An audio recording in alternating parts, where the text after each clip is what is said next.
డబ్బు తలకెక్కించుకోవటం కాదు. డబ్బు ఎప్పుడు పాదాల దగ్గరే ఉండాలి. పెంటతో సమానంగా చూడాలంతే. దాని వెనకాల నువ్వు పరిగెట్టడం కాదు, అది నీ వెనకాల రావాలి. కాదు, అది నీ వెనకాల రావాలి. డబ్బు కాదు, నీ ఆత్మీయ స్థితిని బట్టి దేవుడు నీకు ఘనతిస్తాడు. అర్థమవుతుందా?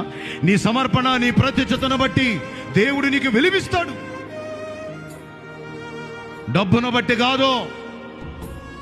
ఆనాటి కాలంలో సంఘం డబ్బు ఎక్కడ పెట్టిందో తెలుసా?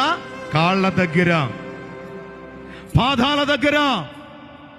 ఈరోజు సంఘం డబ్బు ఎక్కడ పెట్టిందంటే సంఘం సంగతి పక్క పెట్టండి. మా పాస్టర్ గారు నెత్తి మీద పెట్టుకుని మోస్తున్నారన్నమాట. అందరు కదా, కొందరు. స్తోత్రం. ఆనాటి కాలం సంఘం అలా ఉంది. ఈనాటి కాల సంఘం డబ్బు కోసం చచ్చిపోతున్నారు. డబ్బు లేకపోతే జీవితం లేదు, డబ్బు లేకపోతే ఫ్యామిలీ లేదు. ఏదన్నా డబ్బు ఉంటేనే భార్య భర్తల మధ్య సంబంధం, లేకపోతే లేదు. అట్టయిపోతుంది. చాలా సంఘాలలో బాగా దశంభాగం ఇచ్చేవాడిని తీసుకొచ్చి సింహాసనం మీద కూర్చోబెడతారు. దేవుని కృప మనకు అది అబ్బల. చప్పలు కొట్టి ప్రభువుని స్తుతిద్దాం.